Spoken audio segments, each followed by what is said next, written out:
시험이라고 하는 말은 이 페이라조인데, 이 말은 한번 걸어보다 라고 하는 뜻입니다. 사람이 넘어지나 안 넘어지나 한번 걸어보는 것을 시험이라고 합니다. 걸어보았는데 넘어지지 않으면 그냥 시험으로 끝나는 것이고, 걸어봤더니 넘어져요. 그러면 그때부터 시련이 시작이 되는 겁니다. 우리가 인생길을 걸어가다 보면 여러 가지 시험들을 만나게 되어집니다. 이런 시험들을 어떻게 승리해 나아가야 될지 오늘 본문의 말씀을 통해서 함께 나누고자 합니다. 같이 읽습니다. 시작. 마귀에게 시험을 받으시더라. 이 모든 날에 아무것도 잡소지지 아니하시니 날수가 다함에 줄이신지라. 예수님께서 40일을 굶으셨을 때입니다. 요즘 금식하는 사람들은 간간히 물을 마시거나 소금을 조금씩 먹습니다. 그러나 예수님은 40일 동안 아무것도 드시지 않으셨습니다. 여러분, 일주일만 한번 금식해 보십시오. 그러면 먹는 문제가 얼마나 중요한 문제인가를 잘 알게 될 것입니다. 그때는 다른 것은 아무것도 생각이 나질 않습니다. 오직 먹는 것만 아주 집요하게 생각이 납니다. 금강산도 식후경이라고 하는 말이 있을 정도로 아무리 좋은 옷도, 아무리 좋은 집도, 아무리 즐거운 여행도 모두가 배부르고 난 후에 필요한 것들입니다. 배고픈 사람들에게 이런 것들은 아무 소용이 없습니다. 그만큼 굶주린 사람에게 있어서 먹는 문제는 정말로 중요하고 심각한 문제입니다. 이때는 돌멩이도 떡으로 보일 정도로 먹고 싶다는 강한 욕망에 사로잡히게 됩니다. 그러니 40일 금식하신 예수님의 상황이 얼마나 절박했을까 가히 짐작이 갑니다. 이때 사탄이 예수님을 시험했습니다. 마귀는 언제나 이렇게 절박한 상황에 놓였을 때 우리를 시험합니다. 위중한 질병으로 고통당하고 있을 때, 혹은 갑자기 큰 돈을 지출해야 하는 절박한 상황에 처해졌을 때, 아니면 사람들로부터 무시와 멸시를 받으며 패척을 당하고 있을 때, 아니면 그동안 계획했던 그 계획들이 틀어지면서 온갖 스트레스를 겪고 있을 때 사탄은 우리를 찾아와서 시험을 합니다. 사람에게 있어서 가장 본성이 잘 나타나고 약점이 가장 잘 노출될 때가 바로 이런 시험의 때입니다. 이런 위기 때가 다가올 때 사람들은 그 속에 있는 깡지가 어디 사투리인지는 잘 모르겠는데, 어쨌든 저는 충청도에 살았으니까 이 깡지가 다 드러나게 되어지는 거예요. 다 드러나게 되어집니다. 이때 대부분의 사람들이 판단력을 잃어버리게 됩니다. 그러면서 이성보다는 감정에 막 치우치게 되어져요.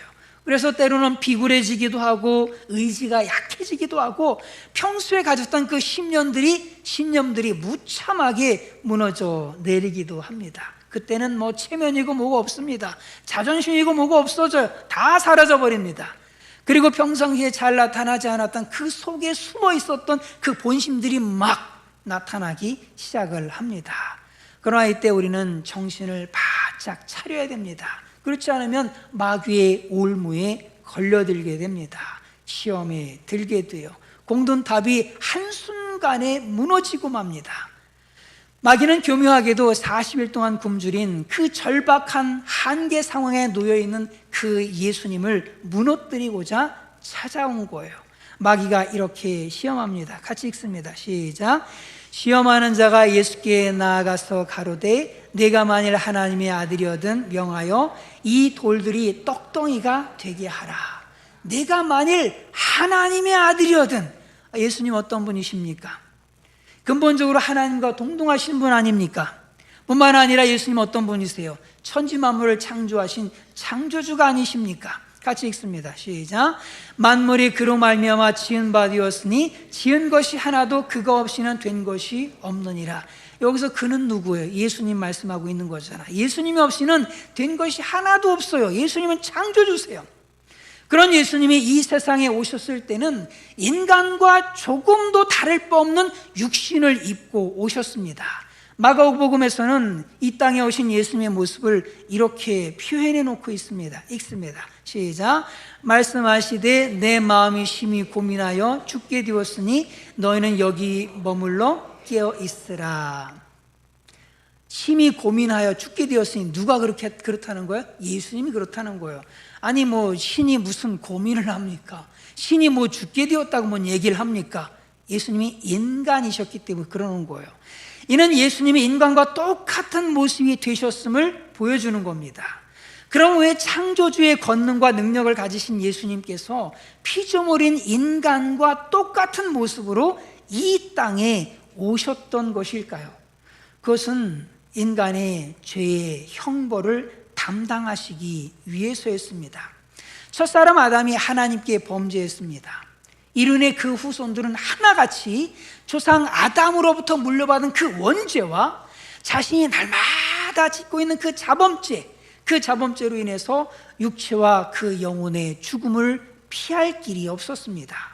이런 우리를 구원하시기 위해서 죄를 지은 아담의 후손이 아닌 인류의 다른 대표가 필요했는데 바로 예수님께서 그 대표가 되시기 위해서 이 땅에 오셨습니다. 이 세상에는 다른 어떤 대신할 사람이 없었던 거예요. 이 세상에는 아무도 대신 형벌을 받을 만한 죄 없는 사람이 없었던 겁니다. 성경은 이렇게 말씀하죠. 읽습니다. 시작. 기록된 바 의인은 없나니 하나도 없으며.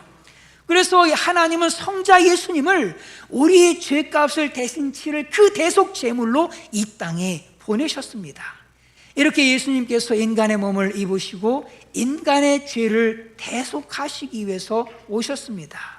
그러나 우리가 분명히 기억해야 될 것은 예수님은 인간의 몸을 입으신 것만이 아니라 신성 또한 지니신 하나님이시라는 사실입니다. 이렇게 신성을 가지신 예수님을 사탄이 시험하고 있는 거예요. 읽습니다. 시작. 시험하는 자가 예수께 나와서 이르되 내가 만일 하나님의 아들이거든 명하여 이 돌들로 떡덩이가 되게 하라. 내가 만일 하나님의 아들이거든. 예수님은 누구예요? 하나님의 아들이 아니에요. 하나님의 아들이잖아요. 분명히 하나님의 아들이십니다. 그만큼 능력이 있으신 분이세요. 그런데 마귀는요, 내가 진짜 하나님의 아들인지 아닌지 한번 떡을 만들어서 이렇게 보여봐, 증명해봐 라고 시험하고 있는 거예요. 예수님은 분명히 돌로 떡을 만들 수 있는 그런 능력이 있으신 분이십니다. 실제로 예수님께서 빵을 만들어내는 기적이 성경에 나옵니다. 떡 5개와 물고기 2마리로 남자만 5,000명을 먹이시고 12광주리가 남는 기적의 역사를 행하셨거든요. 떡 7개와 물고기 2마리로 남자만 4,000명 먹이시고 광주리 7광주리를 남기는 그런 기적을 행하셨거든요. 이처럼 예수님은 충분히 돌을 빵으로 만들 수 있는 능력을 갖고 계셨습니다. 이런 예수님께 사탄의 시험은 정말 큰 시험이 아닐 수 없었습니다. 왜냐하면 자신에게는 돌을 빵으로 만들 수 있는 능력이 있고 현재 또한 자신은 40일 동안 굶주린 상태에 있었기 때문이었습니다. 그러나 예수님은 결코 자신을 위해서 돌을 빵으로 만들지 않으셨습니다. 왜 그러셨을까? 왜 예수님은 그 자신의 그 능력을 가지고 돌을 빵으로 만들어서 드시면 되는데 왜 그렇게 하지 않으셨을까? 왜 예수님은 배고픈 문제를 해결하기 위해서 자신의 그 신적인 능력을 사용하지 않으셨던 것일까? 거기에는 이유가 있습니다. 예수님께서 이 땅에 오신 것은 뭘 위해서? 십자가를 지기 위해서 오셨습니다. 십자가의 그 희생을 통해서 대속, 인류 구원의 길을 만들어 주시기 위해서 이 땅 가운데 오셨습니다. 그런데 만일 예수님께서 십자가 상에서 그 자신의 고통이 너무 크다고 자신의 고통의 문제를 해결하기 위해서 그 고통을 없애기 위해서 자신의 그 신적인 능력을 사용한다면 과연 어떤 일이 벌어질까요? 만약 그런 일이 발생한다면 십자가의 대속은 무용지물이 되고 말 것입니다. 그리고 인간은 결코 죄 문제를 해결받지 못할 것입니다. 왜냐하면 만일 예수님께서 그 신적인 능력을 사용해서 고통을 없애버렸다면 십자가의 그 죽음은 죄 없는 인간의 대표인 그 예수님의 죽음이 아니라 하나님의 쇼에 불과할 것이기 때문입니다. 그러나 중요한 사실은 예수님은 자신을 위해서 단 한 번도 신적인 능력을 사용하지 않으셨다는 사실입니다. 그것을 어떻게 알 수 있습니까? 그것은 40일간의 그 죽을 것 같은 굶주림 속에서도 자신을 위해서 돌로 빵을 만들지 않으신 것을 통해서 알 수 있습니다. 뿐만 아니라 성경 어디에도 자신을 위해서 능력을 사용하신 일이 단 한 번도 없으신 것을 통해서 우리는 알 수가 있습니다. 이는 예수님께서 그 십자가의 고통 속에서도 신적인 능력을 전혀 사용하지 않으셨음을 분명하게 말해줍니다. 예수님은 하나님의 아들의 그 권능을 갖고 계시면서도 십자가를 지실 때 자신의 고통을 해결하는데 그 신적인 능력을 전혀 사용하지 아니하심으로 몸소 그 모든 고통을 감당해 주신 정말로 주님의 은혜가 얼마나 크고 놀라운지 모릅니다. 우리는 이 큰 주님의 사랑을 받은 사람들입니다. 그러므로 우리 또한 예수님의 이 큰 사랑을 본받아서 우리도 자신을 위해 살아가는 삶이 아니라 남을 위해 살아가는 그러한 삶이 되어야 할 줄로 분명하게 믿습니다. 나에게 주신 물질도 나의 시간도 나의 공간도 방황하는 영혼들을 섬기는데 사용해야 할 줄로 분명히 믿습니다.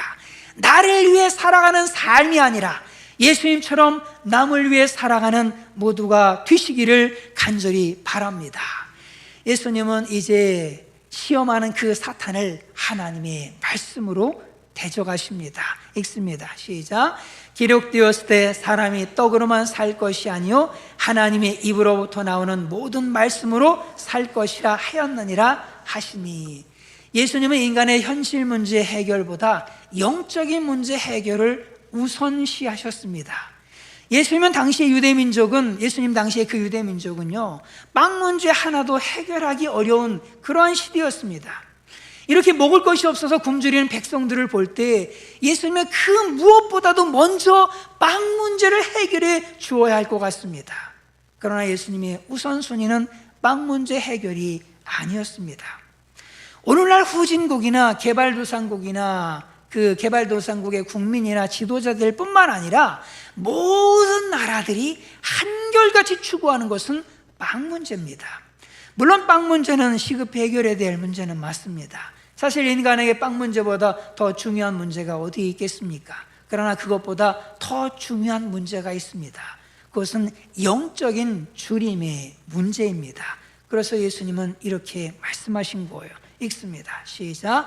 기록되었을 때 사람이 떡으로만 살 것이 아니요 하나님의 입으로부터 나오는 모든 말씀으로 살 것이라 하였느니라 하시니, 이 말씀은 인간에게 가장 중요한 것은 현실 문제를 해결하는 것이 아니라 영적인 문제를 해결하는 것임을 분명하게 말씀하시는 그런 말씀입니다. 예수님은 자신이 직접 굶주려 보셨기 때문에 며칠 동안 40일 동안, 그러니까 사람들의 굶주림의 고통을요 누구보다도 충분히 이해하시는 분이십니다. 그럼에도 불구하고 비록 그럴지라도 정말로 사람에게 필요한 것은 현실 문제 해결이 아니라 영적인 회복이라는 말씀입니다. 어떤 목회자가 가난한 사람들을 위해서 평생 빈민 목회를 했습니다. 자신도 굶어가면서 평생 가난한 사람들과 함께 살면서 빈민 목회를 해온 겁니다. 그리고 지난 사역들을 돌이켜보면서 그동안의 목회를 잘 해왔다고 생각을 했습니다. 그러던 어느 날 길바닥에 쓰러져 있는 사람을 발견하게 되었습니다. 그 사람은 거의 죽어가고 있었습니다. 그래서 그를 업고 집으로 가서 극진하게 간호해서 살렸습니다. 잘 먹이고 잘 보살펴서 건강을 회복시켜서 집으로 돌려보낸 거예요. 그때 이분이 얼마나 마음의 보람을 느꼈겠습니까? 그렇게 만족한 마음으로 살고 있을 때였습니다. 몇 달 후에 어떤 여인이 찾아와서는 이렇게 항의를 하는 거예요. 당신이 내 남편을 죽였습니다. 그래서 자초지종을 묻자 이렇게 말합니다. 나는 길바닥에 쓰러져 있던 그 사람의 아내입니다. 내 남편이 병들었을 때는 정말로 착한 남편이었습니다. 그런데 당신이 내 남편을 보살펴 줘서 건강을 되찾은 후에 내 남편은 늘 돌아다니면서 사기를 치고 방황하며 살다가 엊그제 길바닥에 쓰러져 죽었습니다. 당신이 내 남편을 죽인 거 아닙니까? 이 말씀을 듣고는 땅이 꺼져가는 아픔을 느꼈다고 합니다. 지금까지 자신도 굶주려 가면서 가난한 사람들을 위해서 평생 목회한 것이 한순간에 무너져 내리는 허무감을 느꼈다고 합니다. 그리고 그때 오늘 본문의 말씀이 비로소 깨달아졌다고 합니다. 같이 읽습니다. 시작.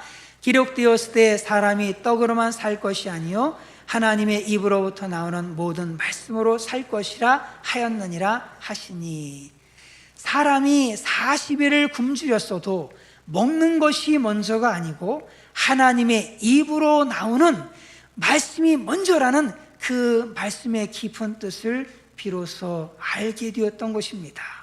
길바닥에 쓰러져 죽어가던 그 사람에게 먹을 것을 주기 전에 먼저 말씀을 먹였더라면, 먼저 그 마음속에 말씀을 간직할 수 있도록 도와주었더라면 또다시 길바닥에 쓰러져 죽는 일은 없었을 것 아닌가라고 하면서 통탄했다고 합니다.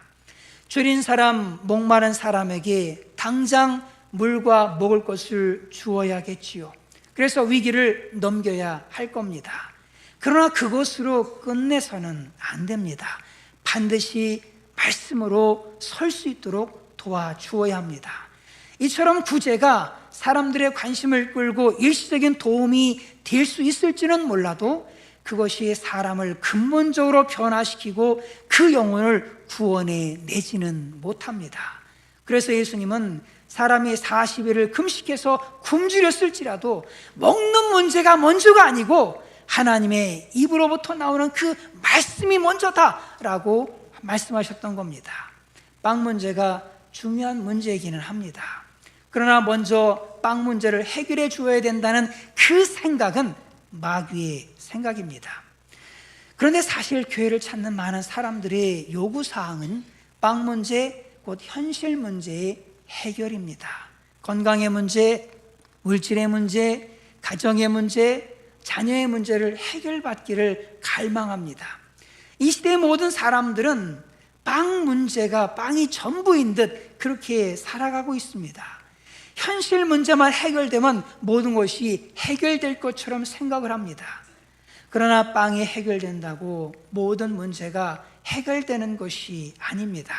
현실 문제 해결보다 급한 것은 영적인 문제를 해결하는 것입니다. 현실 문제는 영적인 문제가 해결되면 자연스럽게 해결됩니다. 그래서 예수님께서 이렇게 약속하셨습니다. 읽습니다. 시작.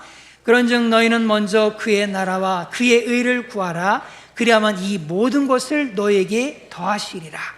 영적인 문제가 먼저 해결되면 육적인 문제는 하나님께서 해결해 주신다는 약속의 말씀입니다. 그러므로 여기 계신 모든 분들이 순서를 바로잡아서 행복한 풍성한 인생 살기를 간절히 바랍니다. 우리가 이렇게 영적인 문제를 먼저 해결해야 되는 절대적인 이유가 있습니다. 그것은 우리 인간은 영혼을 가진 존재이기 때문입니다. 창세기 2장 7절의 말씀을 읽습니다. 시작. 여호와 하나님이 흙양에 생기를 그 코에 불어넣으시니 사람이 생명이 된지라. 하나님께서 사람을 지으시고 그 코에 뭘 불어넣으셨어요? 생기를 불어넣으심으로 이제는 하나님과 교통할 수 있는 영적인 존재가 되게 하셨어요. 그 코에 생기를 불어넣었다라고 말씀하셨는데, 코를 통해서 인간에게 들어온 그것, 누구에게 있었던 것이죠? 하나님의 입에 있었던 겁니다. 하나님의 입에 있었던 것을 인간의 코에 불어넣으시니까 인간이 생명이 되었습니다. 그래서 인간은 영적인 존재가 된 거예요. 하나님께서 짐승을 만드실 때는 전혀 이런 말씀 안 하십니다. 짐승을 만드시고 그 코에 생기를 불어넣으셨다는 말씀을 전혀 하지 않으세요. 오직 인간에게만 생기를 불어넣으셔서 하나님과 교제할 수 있는 그런 존재가 되게 하셨습니다. 여기서 짐승과 인간의 차이가 분명해집니다. 인간은 육적인 생명을 가졌지만 거기에 더해서 영적인 생명을 가진 존재입니다. 그러므로 짐승은 육신만 잘 먹이면 됩니다. 그러나 인간은요, 육신과 영혼을 둘 다 잘 먹여야 됩니다. 사람이 육적인 생명을 유지하려면 성분이 똑같은 육적인 것들을 공급해주면 됩니다. 우리는 육신을 가지고 있어요. 그렇기 때문에 이 육신의 생명을 위해서도 공급을 해줘야 됩니다. 그렇다면 똑같은 성분, 육신의 성분과 육신과 똑같은 것을 우리는 공급해 줘야 됩니다. 인간의 육체가 어디에서 나왔어요? 흙에서 나왔잖아요.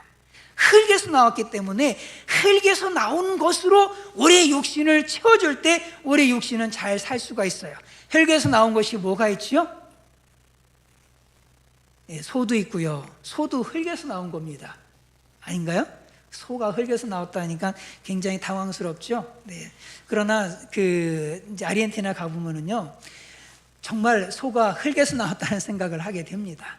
초 안에 그냥 온통 소밭입니다. 소밭. 쟤네들은 늘 풀만 먹고 살아가는 거예요. 풀만 먹고 살아가고 거기서 또 태어나서 또 풀만 먹고 살고 죽고 그렇게 하는 거거든요. 정말 이 땅이 풀을 먹고 소를 만들어내는구나. 땅이 아니에요. 소가 풀을 먹고 성장하면 소가 흙에서 나온 거예요. 채소도 마찬가지잖아요. 흙에서 다 나오잖아요. 흙에서 나온 겁니다. 이런 것들을 먹으면 우리 육신은 행복하게 살 수가 있는 거예요. 그런데 우리는 영혼을 가진 존재입니다. 이 영적인 생명을 유지하려면 아무리 흙의 것을 먹어도 소용이 없어요. 고기를 아무리 먹어도요, 우리 영혼의 허전함을 채울 수는 없습니다. 아무리 채소를 많이 먹어도 우리 영혼의 텅 빈 공간을 결코 채울 수가 없어요. 우리 영혼을 채우려면 성분이 같은 것으로 채워야 되는 겁니다. 우리가 하나님의 입으로부터 나왔기 때문에, 나온 그것이 우리 속에 있기 때문에 그것을 채우려면 하나님의 입에서부터 나오는 그것으로 우리의 속을 채워야 되는 거예요. 다른 것으로는 아무리 채워도요, 결코 도움이 안 돼요. 아무리 채워도 채울 수가 없는 겁니다. 그럼 어디에서 우리 속에 있는 영혼과 같은 성분인 그 영적인 것들을 얻을 수가 있을까? 성경은 이렇게 말씀합니다. 읽습니다. 시작. 기록되었으되 사람이 떡으로만 살 것이 아니요 하나님의 입으로부터 나오는 모든 말씀으로 살 것이라 하였느니라 하시니, 하나님의 입으로부터 나오는 모든 말씀이라고 했습니다. 우리 속에 있는 영과 성분이 같은 것은 하나님의 입으로부터 나오는 그 모든 말씀입니다. 결국 우리 영혼이 살려면 하나님의 입으로부터 나오는 모든 말씀을 먹으며 살아야 됩니다. 사람은 떡으로만 사는 육적인 존재가 아닙니다. 하나님의 입에서 나오는 말씀으로 살아야 하는 영적인 존재입니다. 그러면 우리가 날마다 하나님의 말씀을 사모함으로 영적으로 건강해져서 진정으로 행복한 삶을 살 수 있기를 간절히 바랍니다. 결론적으로 여러분에게 질문하고 싶습니다. 사람은 무엇으로 사는 존재입니까? 여러분은 무엇으로 사는 존재입니까? 오늘 말씀은 그에 대한 분명한 답으로 사람이 떡으로만은 사는 존재가 아니라 하나님의 입에서 나오는 모든 말씀으로 사는 존재라고 분명히 밝히고 있습니다. 그러므로 우리가 하나님의 말씀을 듣기를 힘쓰고, 그래서 우리의 영과 육의 모든 필요를 채워서 행복한 인생을 살아가는 모두가 되시기를 주님의 이름으로 축원을 드립니다.